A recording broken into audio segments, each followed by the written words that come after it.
things you need to understand about Islam and the principles of war in Islam.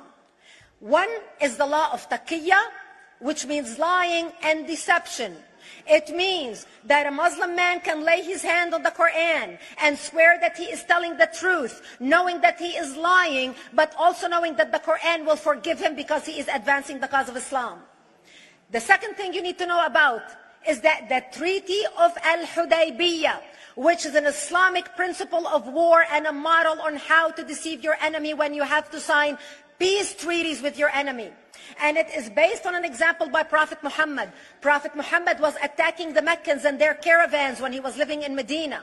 One day he attacked them because this is how he got the goodies. He would attack them, rob them, and spread the goodies among his men. And this is how he was able to recruit, because this is how people made money without working. And so he attacked the Meccan caravans. When he realized he's not able to defeat the Meccans in that city of Al-Hudaybiyah, in that place, he signed a 10-year treaty with them. Does that sound familiar? A 10-year treaty with them that says he will not attack them, he will have peace with them, he will not declare war on them. Muhammad used the treaty for 2 years to build his military, strengthen his army, and when he realized he was strong enough to attack his enemies when they least expected it, because they thought they had a peace treaty with Muhammad, he broke the treaty, attacked them 2 years later, and Mecca fell within 24 hours because they were not expecting the attack. And that became a principle of war in Islam. And to give you an example of how that is practiced, this is why anything signed with Iran means nothing to them. And to give you an example of how this law has been put to use in recent history, Yasser Arafat, who's not an Islamist, but he is a Muslim, met with the Israelis and signed the Oslo Accord in 1993. Remember all the handshaking at the lawn of the White House?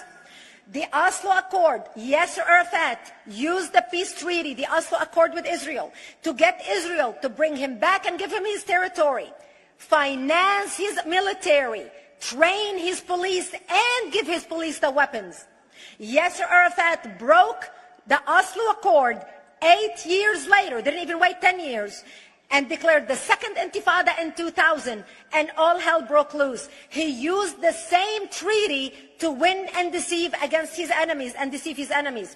When Jordanian press, after Yasser Arafat signed the Oslo Accord with Israel, and Egyptian press would interview Yasser Arafat, and they would say, how could you sign a peace treaty with the devil?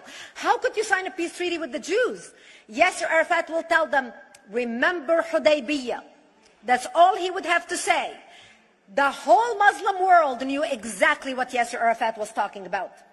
We in the West and the Jews in Israel, it was over their heads. Nobody understood what Hudaybiyah was referring to.